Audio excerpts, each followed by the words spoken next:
എബ്രായ ലേഖനം 13-ാം അധ്യായം 1-ാം വാക്യം. സഹോദര പ്രീതി നിലനിൽക്കട്ടെ, അതിഥി സൽക്കാരം മറക്കരുത്. രണ്ടാമത്തെ വാക്യം വളരെ ഇമ്പോർട്ടൻ്റ് ആണ്. അപ്പോസ്തലനായ പൗലോസ് എഴുതുകയാണ്, അതിനാൽ ചിലർ ദൈവദൂതന്മാരെ അറിയാതെ സൽക്കരിച്ചിട്ടുണ്ടല്ലോ. അനുഗ്രഹിക്കപ്പെട്ട ഒരു പ്രഭാതയാമം നമ്മുടെ മുൻപിൽ വീണ്ടും കാണുവാൻ കർത്താവ് തന്ന ഭാഗ്യത്തെ ഓർത്ത് ദൈവത്തെ സ്തുതിക്കുന്നു. പെന്റക്കോസ്റ്റ് മെസ്സഞ്ചർ യൂട്യൂബ് ചാനലിൽ കൂടെ പ്രഭാത സന്ദേശം കേൾക്കുന്ന എല്ലാ പ്രിയപ്പെട്ടവരെയും കർത്താവ് ധാരാളമായി അനുഗ്രഹിക്കുമാറാകട്ടെ. ചിലർ ജന്മനാൽ അതിഥി സൽക്കാര പ്രേമികളാണ്. അവർക്ക് വളരെ ഇൻട്രസ്റ്റാണ്, മനസ്സോടെ ചെയ്യും. ചിലർ ജന്മനാൽ മനുഷ്യന് വെള്ളം കൊടുക്കുന്നത് ഇഷ്ടമില്ലാത്തവരുണ്ട്. എന്നാൽ വേറെ ചിലരുണ്ട്, ദൈവവചനം ഗ്രഹിച്ചപ്പോൾ ആത്മീകമായ കാഴ്ചപ്പാടിലേക്ക് അവർ വന്നപ്പോൾ അവരുടെ ജീവിതത്തിൽ വലിയൊരു വ്യതിയാനം. കാരണം ദൈവം അവർക്ക് വാരി അമർത്തി കുലുക്കി കൊടുക്കുന്നത് കൊണ്ട് ഞങ്ങളും അങ്ങനെ കൊടുക്കണം എന്നുള്ളതായ ഒരു ചിന്തയിലേക്ക്, ഒരു മാനസിക അവസ്ഥയിലേക്ക് അവർ തന്നെ രൂപാന്തരപ്പെട്ടവർ. പഴയകാല ജീവിതത്തിലേക്ക് നമ്മുടെ കണ്ണുകളെ ഒന്ന് ഓടിച്ചാൽ നമുക്ക് ചില മനോഹരമായ കാഴ്ചകൾ അന്ന് നമ്മുടെ ഭവനങ്ങളിൽ കാണാമായിരുന്നു. വിശന്നിരിക്കുന്നവർ നമ്മുടെ ഭവനത്തിൽ അത്താഴത്തിനോ ഭക്ഷണത്തിനോ നമ്മോടൊപ്പം ഭക്ഷിക്കുമ്പോൾ നമ്മുടെ അമ്മമാർ കാണിക്കുന്ന ഒരു മര്യാദയുണ്ട്, ഇല്ലെങ്കിൽ അപ്പന്മാർ കാണിക്കുന്ന, മുതിർന്നവർ കാണിക്കുന്ന ഒരു വലിയ അടയാള മര്യാദയുണ്ട്. എന്താണെന്നറിയാമോ? പാത്രത്തിൽ ആഹാരം കൊടുത്തതിന് ശേഷം അവരുടെ മുൻപിൽ വേറൊരു പാത്രത്തിൽ വേണമെങ്കിൽ ഇനിയും അല്പം കൂടെ കൊടുക്കുവാൻ, അല്പം ചോറ് കൂടെ അല്ലെങ്കിൽ ആഹാരം കൂടെ ഒരു പാത്രത്തിൽ കരുതി അവർ കാണുക വെക്കും. എന്ന് പറഞ്ഞാൽ മനസ്സോടെ തരുന്നു, വയറ് നിറച്ചു കൊടുക്കണം. കർത്താവ് കൊടുത്തപ്പോഴും 5 അപ്പം കൊണ്ട് 5000 പേരെ പോഷിപ്പിച്ചു, 7000 പേരെ പോഷിപ്പിച്ചപ്പോഴൊക്കെ യേശു ചെയ്ത് അങ്ങനെയാണ്. അവർ തിന്നു, വേണ്ടുവോളം തിന്നു, തൃപ്തിയായി ബാക്കി വെച്ചു. തൃപ്തിയോടെ കൊടുക്കുക. അപ്പോൾ നമ്മൾ കൊടുക്കുമ്പോൾ തൃപ്തിയോടെ കൊടുക്കുക. അതൊരു വലിയൊരു അനുഗ്രഹമാണ്. ഒരിക്കൽ എൻ്റെ ഒരു അനുഭവത്തിൽ കൂടെ പറഞ്ഞാൽ, യൗവനകാലത്ത് ബോംബെയിൽ ജോലി ചെയ്യുന്ന കാലത്ത്, ജോലിയില്ല, വേലയില്ല, വലിയ വരുമാനങ്ങളൊന്നുമില്ല. അന്ന് നമുക്ക് സ്വന്തമായി ആഹാരം വെച്ച് കഴിക്കാനുള്ള പാത്രങ്ങൾ, സംവിധാനങ്ങളൊന്നുമില്ല. അങ്ങ് ബോംബെയിൽ അലഞ്ഞു തിരിഞ്ഞ് ജോലി അന്വേഷിച്ച് നടക്കുക. എന്നെ പോലെ 10,000 അപ്പോൾ ബോംബെയിലെ കാർ റോഡ് എന്ന് പറയുന്ന ഒരു സ്ഥലത്ത്, അവിടെ മാഹിമിൻ്റെയും കാർ റോഡിൻ്റെയും ഇടയ്ക്ക് ഒരു ഗല്ലിയിൽ ഒരു മലയാളിയായ ഒരു സഹോദരൻ, അല്പം പ്രായമുള്ള ഒരു മനുഷ്യൻ, ഒരു മെസ്സ് നടത്തുന്നുണ്ട്. അതിലൊരു വിശേഷതയുണ്ട്. 1 രൂപയാണ് ഒരു ദിവസത്തേക്ക് ചാർജ്. അപ്പോൾ 1 രൂപയ്ക്ക് കിട്ടുന്ന സർവീസുകൾ എന്തൊക്കെയാണെന്ന് അറിയാമോ? വൈകിട്ട് അല്പം ഭക്ഷണം, 2 ചപ്പാത്തി, അല്പം കറി, ഇല്ലെങ്കിൽ അല്പം ചോറ്, അതിനോട് ചേർന്ന അല്പം കൂട്ടാൻ, ഇല്ല എങ്കിൽ അതിന് വേണ്ടത് എന്തെങ്കിലും ഇഡ്ഡലിയോ ദോശയോ അതിനനുസരിച്ചതുപോലെ. അതിനുശേഷം നമുക്ക് കിടക്കാൻ ഒരു വശം മാത്രം ചരിഞ്ഞ് കിടക്കാൻ ഒരു സ്ഥലം, തലയണയില്ല. നമ്മൾ കൊണ്ടുപോകുന്ന ബാഗോ എന്താണെന്ന് വെച്ചാൽ അത് നമ്മുടെ സ്വന്തം തലയിൽ വയ്ക്കണം. എന്നിട്ട് രാവിലെ നമ്മൾ നമ്മുടെ പ്രഭാത കൃത്യങ്ങളിലെല്ലാം നടത്തിയതിന് ശേഷം ചെന്നിട്ട് ഒരു ബ്രേക്ക്ഫാസ്റ്റ്, 1 ചപ്പാത്തി, 1 ചായ, ഇത്രയും കാര്യങ്ങൾ കിട്ടുന്നതിന് 1 രൂപയാണ് ചാർജ്. എന്നാൽ ഞാൻ പറയാൻ വന്നത്, ഇദ്ദേഹം വൈകിട്ട് ഭക്ഷണം വിളമ്പുമ്പോൾ അദ്ദേഹത്തിന് ഒരു സ്വഭാവമുണ്ട്, എന്ത് കൊടുത്താലും വയറ് നിറച്ച് കൊടുക്കണമെന്ന്. അതുകൊണ്ട് എന്ത് ചെയ്യുന്നറിയാമോ? ആദ്യത്തെ പന്തിയിൽ അദ്ദേഹം ചോറ് വിളമ്പിയതിന് ശേഷം, ഇല്ലെങ്കിൽ ചപ്പാത്തി കൊടുത്തതിന് ശേഷം, ഒരു പാത്രത്തിൽ കുറച്ച് ചപ്പാത്തിയും അല്ലെങ്കിൽ ഒരു ചോറുമായിട്ട് അദ്ദേഹം വിളിച്ചു പറയും, 2ാം ചോറ്. പക്ഷെങ്കിൽ ഈ 2ാം ചോറെന്ന് പറഞ്ഞ് അദ്ദേഹം ഓടത്തേ ഉള്ളൂ. ഈ 2ാം ചോറ് ആർക്കും വിളമ്പത്തില്ല. എന്നാൽ ഈ 2ാം ചോറ് കൊടുക്കണമെന്നൊരു മര്യാദ തൻ്റെ മനസ്സിൽ വയ്ക്കുന്നു. ഞാൻ പറഞ്ഞു വന്നത്, ഇങ്ങനെ വാക്കുകളുടെ പ്രലോഭനങ്ങളിൽ മതിയായി ശുശ്രൂഷിക്കുന്നു എന്ന് നാട്യമാക്കുന്ന ചിലരുണ്ട്. നമ്മുടെ മുൻപിൽ വരുന്ന ദരിദ്രർക്ക് അല്ലെങ്കിൽ ഇല്ലാത്തവർക്ക് നമ്മൾ കൊടുക്കുമ്പോൾ സമൃദ്ധിയായി കൊടുക്കുന്നുവോ എന്ന് ദൈവം പരീക്ഷിച്ചു കൊണ്ടിരിക്കും. നമ്മുടെ ആവശ്യങ്ങളും നമ്മുടെ പ്രയാസങ്ങളും ഒക്കെ നമ്മൾ ദൈവസന്നിധിയിൽ എത്ര കണ്ണുനീരോടെയാണ് കർത്താവേ ഇന്നത് വേണം എന്നൊക്കെ ചോദിച്ചു വാങ്ങുന്നത്. അപ്പോൾ ദൈവവും നമ്മെ പരീക്ഷിച്ചു കൊണ്ടിരിക്കും. നമ്മൾ എങ്ങനെ ചെയ്യുന്നു? വേദഭാഗത്തിലേക്ക് നമുക്കൊന്ന് വരാം. ഉൽപ്പത്തി പുസ്തകം 18-ാം അധ്യായത്തിൽ അബ്രഹാം തൻ്റെ കൂടാരത്തിൻ്റെ വാതിൽക്കൽ ഇരിക്കുമ്പോൾ അങ്ങ് ദൂരെ നിന്നും 2-3 പുരുഷന്മാർ നടന്നു വരുന്നത് കണ്ടു. അബ്രഹാം ഓടിച്ചെന്നവരെ എതിരേറ്റു. അവരുമായി ചില കാര്യങ്ങൾ സംസാരിച്ചു. അബ്രഹാമിന് മനസ്സിലായി ഈ പുരുഷന്മാർ സാധാരണ പുരുഷന്മാരല്ല, അസാധാരണ പുരുഷന്മാരാണ്. അദ്ദേഹം അവർ പോകുവാൻ ചില കാര്യങ്ങൾ സംസാരിച്ചതിന് ശേഷം അവർ പെട്ടെന്ന് അബ്രഹാമിനെ വിട്ടു പോകുമ്പോൾ അബ്രഹാം ഓടിച്ചെന്നവരോട് പറയാണ്, യജമാന്മാരെ, സഹോദരന്മാരെ, അല്ലയോ വിരുന്നുകാരെ, എന്നോട് ദയുണ്ടെങ്കിൽ നിങ്ങൾ അല്പം നേരം നിൽക്കണം.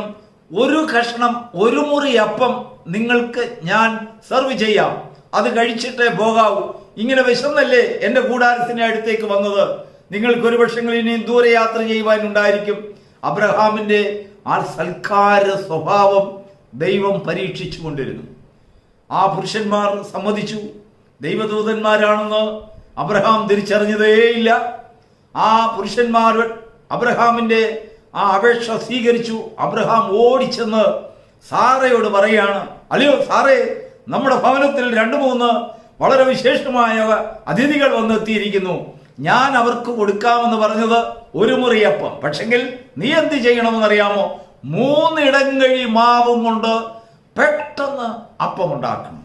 ഒന്ന് ചിന്തിച്ചു നോക്കൂ. 3 പേർക്ക് അബ്രഹാം പ്രോമിസ് ചെയ്തത് കൊടുക്കാമെന്ന് പറഞ്ഞത് ഒരു മുറിയപ്പം. പക്ഷെങ്കിൽ ഓടിച്ചെന്ന് സാറയോട് പറഞ്ഞത് 3 ഇടങ്ങഴി മാവ് കൊണ്ട് അപ്പം ഉണ്ടാക്കണം. ബാല്യക്കാരോട് പെട്ടെന്ന് വലിയൊരു കൊച്ചു കാളക്കുട്ടിയെ കൊണ്ടുവന്ന് നല്ലതുപോലെ കറി വെച്ച് അതിനോടൊപ്പം പാകം ചെയ്ത് കൊണ്ടുവരാൻ കൽപ്പിച്ചു. 3 പേർക്ക് വിളമ്പുന്ന വിളമ്പാണ്. ഒന്ന് ശ്രദ്ധിച്ചു നോക്കൂ.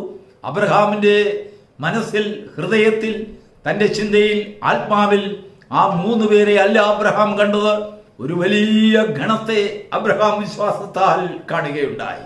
അതിനുശേഷം അബ്രഹാമിന്റെ ജീവിതത്തിൽ വന്ന വേറൊരു കൃത്യം കൂടെ അവിടെ മനസ്സിലാക്കേണ്ടതായിട്ടുണ്ട്. പിന്നെ അങ്ങോട്ട് വായിക്കുന്ന ഉടനെ ആ ദൂതന്മാർ പോകുമ്പോൾ അവർ ചോദിക്കുകയാണ്, അബ്രഹാമേ, നിന്റെ ഭാര്യ സാറ എവിടെ? അബ്രഹാം വിളിച്ച് സാറയെ അവിടെ മുന്നിൽ കൊണ്ടു നിർത്തി. സാറ കതകിന് മറിഞ്ഞു നിൽക്കുകയായിരുന്നു. അവർ പറയാണ്, അടുത്ത വർഷം ഞാൻ ഇതുവഴി പോകുമ്പോൾ നിനക്കൊരു സദ്വർത്തമാനം ഉണ്ടാകും. ദൈവം നിന്നോട് പറഞ്ഞതുപോലെ, വാഗ്ദത്തം ചെയ്തതുപോലെ നിനക്കൊരു സന്തതി ഉണ്ടാകും. ഒരു മകനെ സാറ പ്രസവിക്കും. സാറ പെട്ടെന്ന് ഉള്ളുകൊണ്ട് ചിരിച്ചു. എൻ്റെ വാർദ്ധക്യത്തിൽ സന്തതി ഉണ്ടാകുന്നു, എനിക്ക് സുഖഭോഗം എങ്ങനെ ഉണ്ടാകും? അസാധ്യമായ കാര്യമാണെന്ന് പറഞ്ഞുകൊണ്ട് സാറ ചിരിച്ചു. ഓർത്തു നോക്കൂ. എന്നാൽ ദൈവത്തിന്റെ ദൂതന്മാർ സാറയോട് ചോദിച്ചില്ല, നീ എന്തിനാണ് ചിരിച്ചതെന്ന്. അബ്രഹാമിനോട് ചോദിച്ചു, അബ്രഹാമേ, നിന്റെ ഭാര്യ ചിരിച്ചത് എന്തുകൊണ്ട്? ദൈവത്താൽ അസാധ്യമായത് വല്ലതുമുണ്ടോ? അപ്പോൾ അബ്രഹാമിന് അതൊരു തണ്ണനമായി, ഒരു പെട്ടെന്ന് അതിനൊരു തിരുത്തലായി അബ്രഹാം ഉൾക്കൊണ്ടു. ഈ നാളുകളിലെല്ലാം അബ്രഹാം സാറയും കൂടെ സംസാരിക്കുമ്പോൾ വിശ്വാസത്തിന്റെ വാക്കുകളും പ്രത്യാശയും വാഗ്ദത്തങ്ങളും ഒക്കെ ഒരുപക്ഷെങ്കിൽ അബ്രഹാം പ്രാപിച്ചിട്ടുണ്ടായിരിക്കാം. സാറയെ ആ വാഗ്ദത്തെങ്കിൽ ഉറപ്പിക്കാഞ്ഞത് അബ്രഹാമിന്റെ കയ്യിലെ വീഴ്ചയാണ്. അബ്രഹാമിനോടാണ് ദൈവം ചോദിച്ചത്, എന്തുകൊണ്ട് സാറ ചിരിച്ചു? സാറയോടല്ല ചോദിച്ചത്. പ്രത്യേകം നിങ്ങൾ വായിച്ചു നോക്കുക. അബ്രഹാം അതിന് മറുപടി പറയേണ്ടി വന്നു. സാറ പെട്ടെന്ന് ഭയന്നു, അയ്യോ, ഞാൻ ചിരിച്ചില്ല. ദൂതന്മാർ തിരിഞ്ഞ് അവളോട് പറഞ്ഞില്ല, നീ ചിരിച്ചു. നോക്കൂ, ഭവനത്തിൽ നടക്കുന്ന കാര്യങ്ങൾക്കെല്ലാം ഉത്തരം പറയേണ്ടത് ആ ഭവനത്തെ നടത്തുന്ന നായകനാണ്.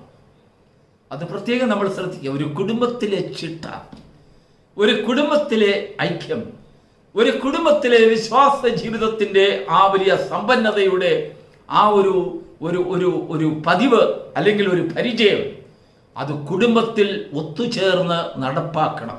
നാം വായിച്ച കുറിഭാഗത്തിലേക്ക് വരാം. സഹോദരപ്രീതി നിലനിൽക്കട്ടെ, അതിഥി സൽക്കാരം മറക്കരുത്. മത്തായിയുടെ സുവിശേഷം 25-ാം അധ്യായത്തിൽ പറയുമ്പോൾ കർത്താവ് പറയുകയാണ്, നിങ്ങൾ എന്നെ നഗ്നനായി കണ്ടു, നിങ്ങൾ എന്നെ ഉടുപ്പിക്കുവാൻ വന്നില്ല. ഞാൻ വിശന്നിരുന്നു, നിങ്ങൾ എനിക്ക് ഭക്ഷിപ്പാൻ തന്നില്ല. ഞാൻ രോഗിയായിരുന്നു, നിങ്ങൾ എന്നെ കാണാൻ വന്നില്ല. ഞാൻ കഷ്ടത്തിലായിരുന്നു, നിങ്ങൾ എന്നെ ആശ്വസിപ്പിച്ചില്ല.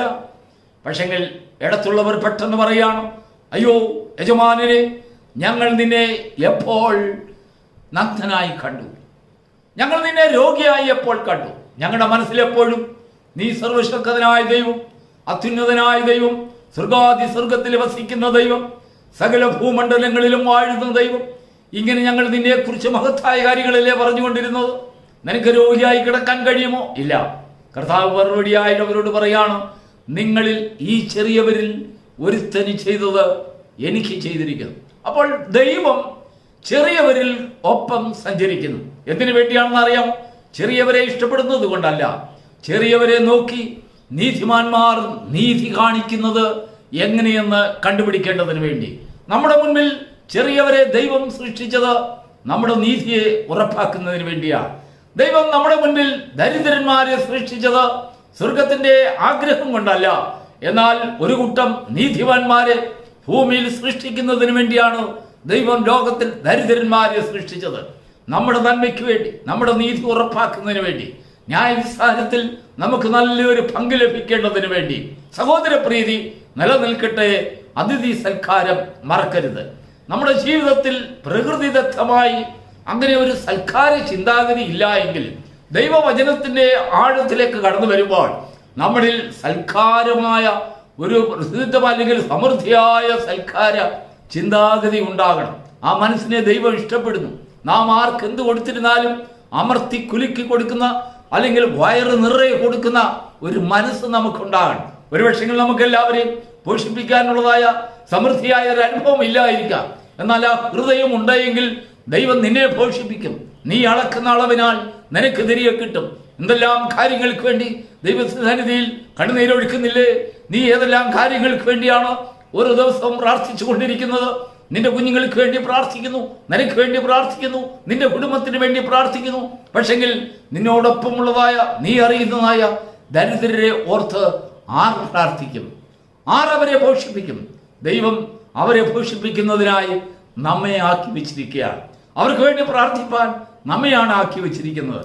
ആ വലിയ ഒരു ദൗത്യം നമ്മുടെ ജീവിതത്തിൽ ഏറ്റെടുക്കുമ്പോൾ നാം പോകുന്ന വഴികളൊക്കെയും അനുഗ്രഹിക്കപ്പെടും. നാം ചിന്തിക്കുന്നതൊക്കെയും ദൈവം നമുക്ക് സഫലമാക്കി തരും. ദൈവം നമ്മോട് ചെയ്തായ വാഗ്ദത്തങ്ങളെ നമ്മുടെ ജീവിതത്തിൽ അനുഗ്രഹമായി പ്രാപിക്കുവാൻ തക്കവണ്ണം ഒരു വിശാല ഹൃദയം, ചിന്താഗതി, ഒരു അനുഗ്രഹിക്കപ്പെട്ട ഒരു വിശാലത നമ്മുടെ ഹൃദയത്തിൽ തിരുവചന ധ്യാനത്താൽ സംഭവിക്കുമാറാകട്ടെ, കടന്നു വരുമാറാകട്ടെ. God bless you.